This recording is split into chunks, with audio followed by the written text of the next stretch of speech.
lot of worms.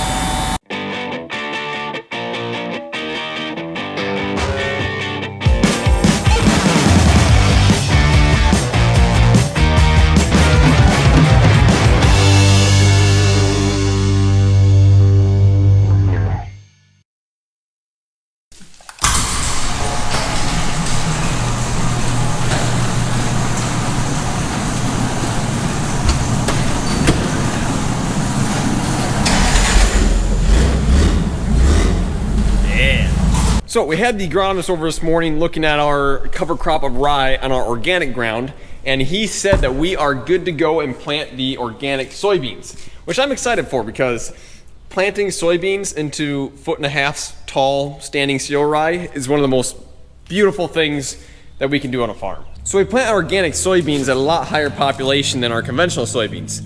So our conventional soybeans are usually at around 135 to 140,000 seeds per acre. The organic soybeans are going to be around 200 to 220,000 seeds per acre. We haven't decided how much to do yet. So even though we're only planting about 250 acres here, we have a lot of seed. So right here we have 6 Pro boxes. So that's 270 units of soybeans. We've got another 30 units right there.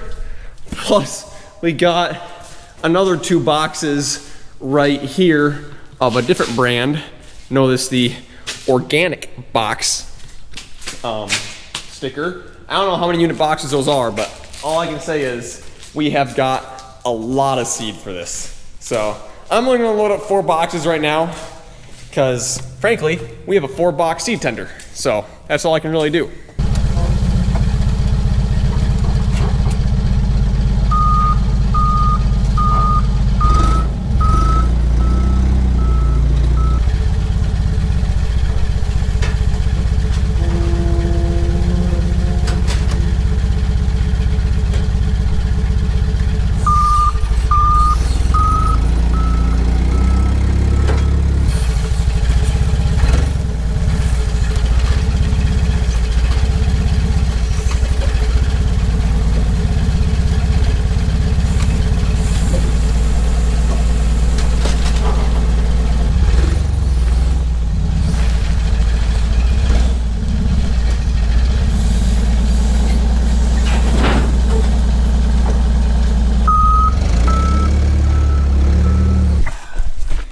Quickly before we go plant the organic though, this is a field we actually already planted, and we actually system tiled it this spring, and we had some whoopsie daisies and some spots that got missed.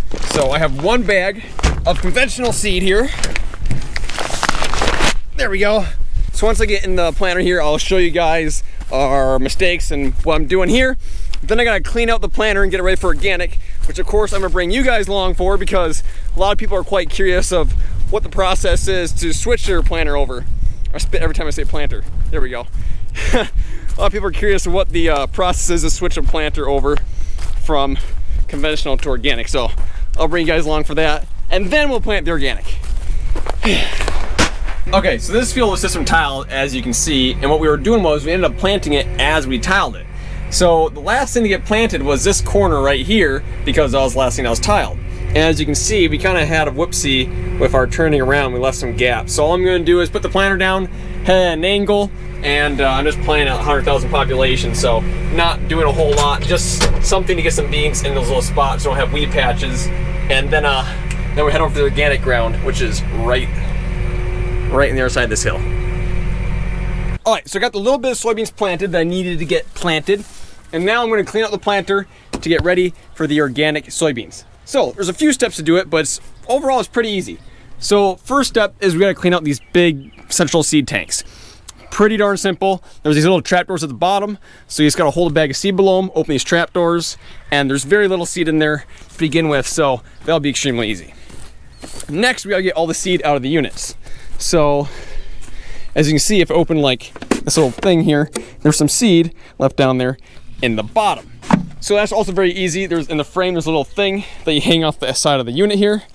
You open this side cover, you take this plate off, which I can't do one-handed, and then all the soybeans fall out into the container where you can dump it into another seed bag. Lastly, we gotta get all the seed out of the hoses, which is also very easy. You just unhook all these hoses and then you turn the vacs on and it blows the hoses free of conventional seed. Man, the gnats are crazy tonight. But anyways, that's basically all there is. It's pretty darn easy, and it does a very good job.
So it's actually the next day. Yesterday we walked out and the field was still a little too wet, so we waited overnight, and it seems to be pretty darn good this morning. So, but before we get planting, there is an air leak for the down pressure needs to be addressed. So I found it last night, and in my back pocket here I got a splice, so we'll address that here first.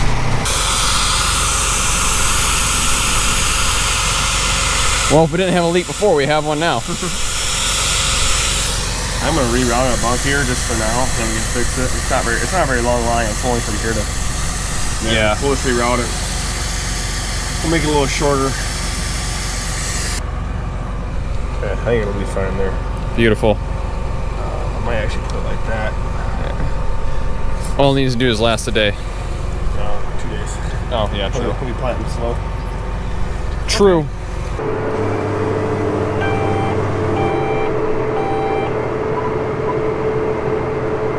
Plant 220 yet? I don't know.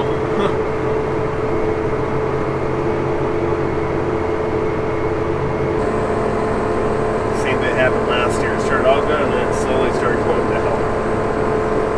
So we have target population set at 222,000, and right now it's hanging around 190. It's not able to plant that fast. We're going 3.6 miles per hour, which usually we're going around 7. So Also, I don't know how accurate that is either, though. There's a lot. True. These sensors aren't made to pick up hundreds of thousands of seeds.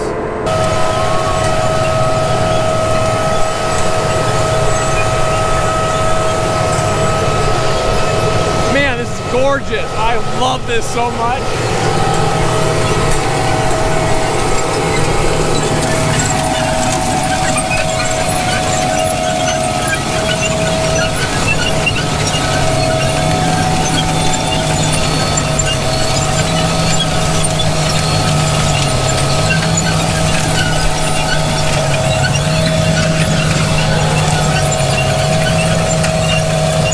So not only are we playing really high population, but we also have our downforce absolutely maxed out, or at least we're trying to get to that point. It takes a while to build pressure, but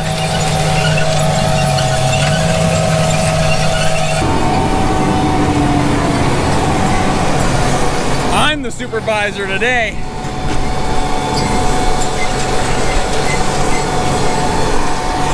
You can see these strips right here. So that's actually where we did some straight line fearping last year. So straight line ripper basically just it brings the soil up and drops it down and doesn't like really pulverize it. So it's a lot better for stuff like this. We're actually able to go into the standing rye and, well, fear up it. Get rid of some compaction in the end rows. So the plan is, once the soybeans come up a little bit and the cereal rye has seed heads on it, we'll come along, we'll crimp the cereal rye, which will kill it. It'll leave a nice bed of residue on top of the soil, which will prevent weeds from popping up and also act as fertilizer when it disintegrates. So last year we did 40 acres of this as an experiment, and those soybeans were planted really super late and in very bad conditions, and they still ended up yielding 55 bushels an acre, which is way more than we were expecting. So now we're going ahead and doing it to 240 acres.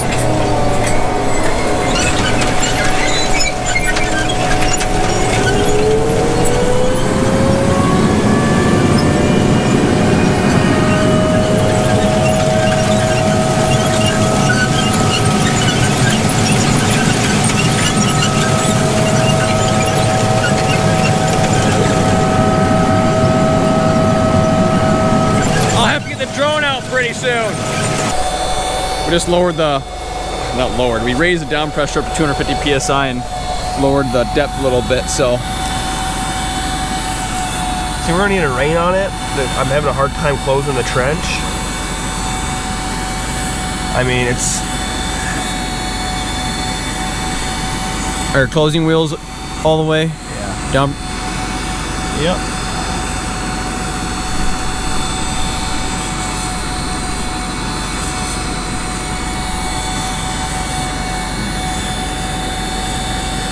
Or if I can back off, I can raise it up one more notch, raise it up again. I think my down pressure, it's getting down there now. Let's check a chassis. Huh? Should we check a mainframe wheel? Yeah, we will.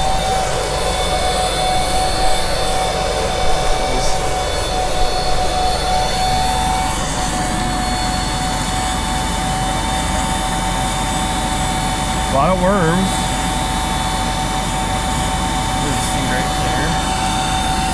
Yep. That is something we've noticed with the organic fields, with the cover crop of rye, is that there is a lot of worms in the ground, which is a good thing. I think you want to raise the planter all up one notch. We'll check the main frame, but start raising the planter up. Yeah.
we're having an issue where the planter is not able to keep up with the hydraulics needed to run 220,000 population. So it'll work for a pass beautifully, and then after that, it seems like once the hydraulics get warmed up a little bit, it just starts dropping them like a rock. So we're trying to figure out if our returns are set up right. We're trying to figure out if it's just too hot out, if we should come back tonight when it's a little cooler. We're not for sure yet. Top one. Okay. Well, I got kicked out, but they rearranged some hydraulic hoses, seeing if they can increase the pressure at all. I doubt it's gonna work, but might as well give it a try, I guess. Frankly, what's happening doesn't really make sense, because normally we plant at about 140, 145,000 population and around 7 miles per hour. So we bumped it up to 220, we raised the population up 57%, but it doesn't matter how fast we go or how slow we go, we lose hydraulic pressure, we don't have sufficient flow. So even though we're raising our population up by 57%, if we slow down by 57, 60, 65%, it doesn't matter, which doesn't make sense because the discs would be turning about the same speed and we should be using the same amount of hydraulics. So as to why it's doing this, we have no clue. And I mean, I guess they're going so far, so maybe it helped. I'll follow along in the gator and see what goes on.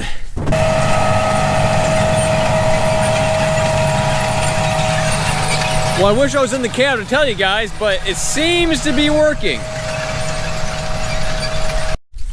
So, you guys got it working. I don't know what you did, so explain to me in the camera what you did to get it working. The variable rate drive is run off the, they want you to hook it up to the Power Beyond. Okay. So it just gets hydraulic pressure from the pump at all times and dumps it right back into the pump. Yep. We took those two hoses off and put it through the remote SCV valve, and so rather than being on all the time, you actually had to click down on it. Yeah, it's hooked on one of the valves now. Huh. And it helped for some reason. Doesn't really make sense, but I don't think it cured it, but it helped. I think he's just going to stop and go grab something to eat, but yeah, I think we can keep going. Okay. But we were with the oil temperature up to 162, and it's kind of running the same way. So I'm baffled.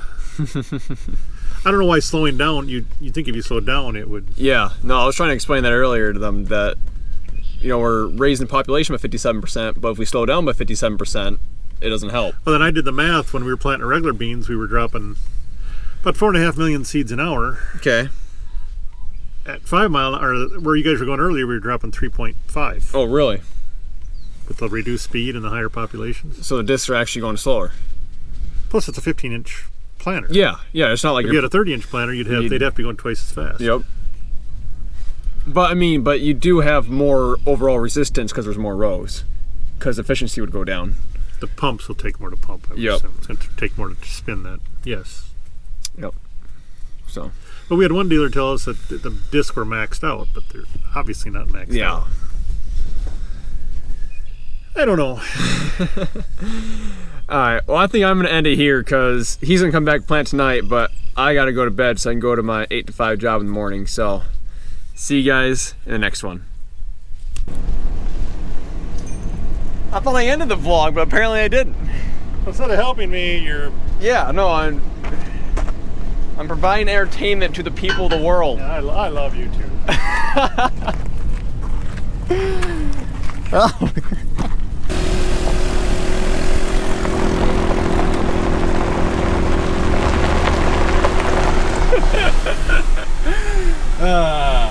Okay, now I'm leaving.